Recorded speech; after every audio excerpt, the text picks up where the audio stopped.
Hürmetli vatandaş, bugünkü leksiyemiz mesela bugün leksiyelerimizi, sözlerimizi, leksiyemizi devamlaştırmaz. Leksiyede Sıdığa Corozi, Washington'da sözdeyimiz. Bugün Çislak 2023 yıl 10. ayının 20. günü hepti gücüm vatandaşım. Endi sizlerge elik unutup aldım diye bir isim geldi. Bana karana Tülgün gayip bulup gitti 18. günü Beijing'de Vladimir Putin bile Reis Xi Jinping.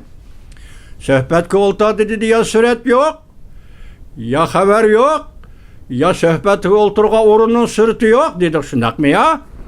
Ben şundan keyin hazır torbettirdi ilan kılınıyatkan şu körüşüşki Vladimir Putin bile Reis Xi Jinping körüşüşki, söhbetleşki, münasebetli süretlerinin hemisi gördüm. Birinci ketimde kögen bir sürtüm, dikkat kılan sürtüm.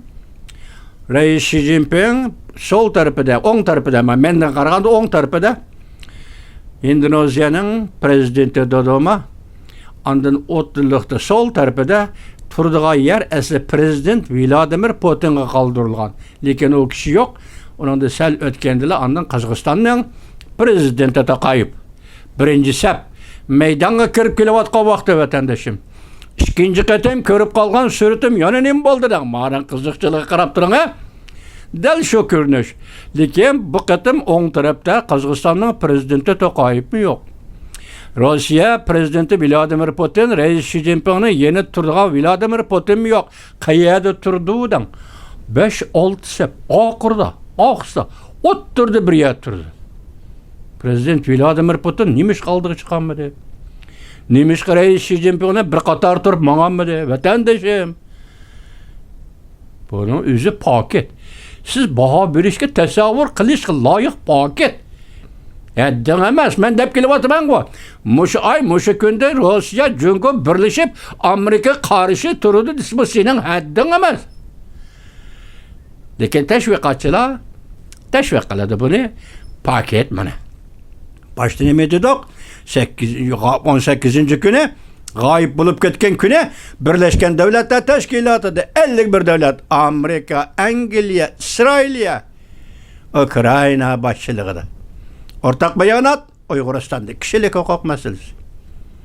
Del şu günü Beijing'de gayip bulup ketken Reis Xi Jinping ile Vladimir Putin mahfi söhbet cimi, mahfi intayın mahfi söhbet, söhbetinin baş mavzusu Uyguristan meselesi. Mana bugün netice muşu bir yıldan beri duduklap oturup muşu içine koyamayı kilovatkan meselemizi bugün 10. ayının 20. günü yani 10. ayının 18. günü Beijing'deki söhbet asasını mana muşuna oturup koyduk vatandaş. Endilikte bu haberimizde baş temi idi. Tahlilimizle kendi kayıp kaldı. Keçirinler vatandaşlar. Mavzumunda Prezident Joe Biden İsrailiyeni kollayımız. Ukrayna Amerika'nın devlet menfaat için intayin mühimdir.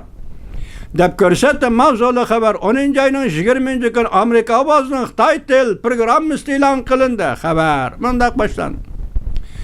Amerika Qo'shma Shtatlari prezidenti Joe Biden haftaning 4. günü yani 19. günü Aqsaroyda Stal qo'yilgan ishxonasida butun Amerika xalqiga nutq so'zladi va nutqda bundoq ko'rsatdi.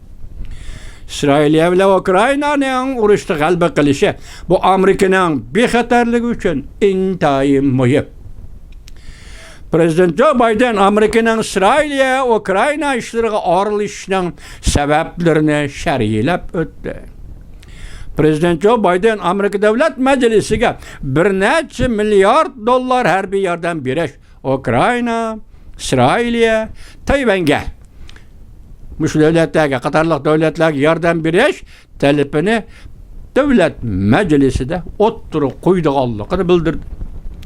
Prezident Joe Biden nutqida mundaq ko'rsatdi. Agar xalqaro tajovuzchilikning davomli yuz berishiga yo'l qo'yiladigan bo'lsa, to'qinish va davolg'ish dunyoning har qaysi raylariga kengaydi. Hamas bilan Prezident Vladimir Putin o'xshash bo'lmagan tahdidga vakillik qiladi deb ko'rsatdi. Amerika Qo'shma Shtatlari prezidenti Joe Biden. Ularning ortak bir noktası var. Ular özleriga yaqin va yiroqdagi demokratik davlatlarni bitchet qilishni o'ylaydi.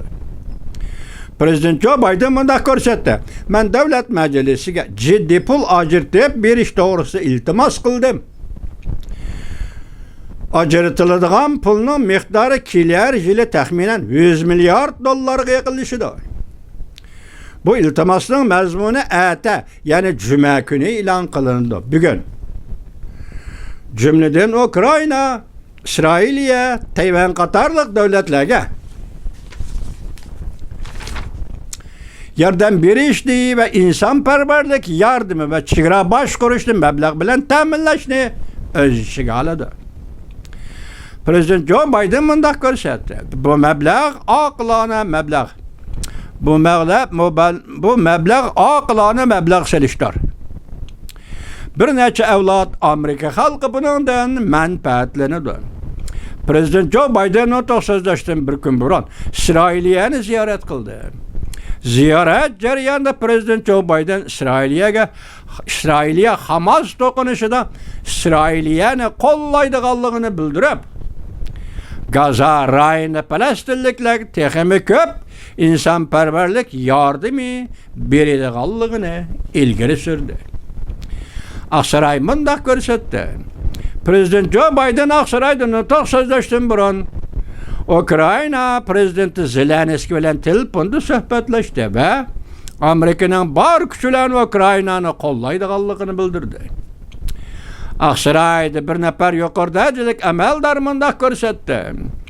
Prezident Joe Biden payshanba kuni so'zlagan nutqining mazmuni Prezident Joe Bidenning eng yaqin sabdashi birlikda bir hafta ishlab tamomladi.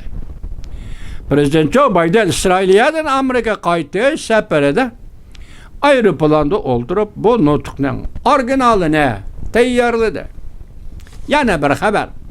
İsrailiya davlat mudofaa ministri quruqlik qismlari Gaza hujum qilishga tayyorlik qildi deb ko'rsatdi mavzuli xabar. 10-oyning 20-kuni Amerika ovozining Xitoy tel programmasi e'lon qilindi. İsrailiya davlat mudofaa ministri Yoav Gallant 19-kuni bu davlatning bir necha 100 ming askariy qismlarining Gaza hujum qilishga tayyorlik qilishini uqtirdi. İsrailiya kurashchi aeroplanlari Hamas tizginlab turgan territoriyalarga havo hujumi qo'zg'adi. Qachon hujum qiladigan vaqt to'g'risida quruqlik armiyasi bir narsa demadi.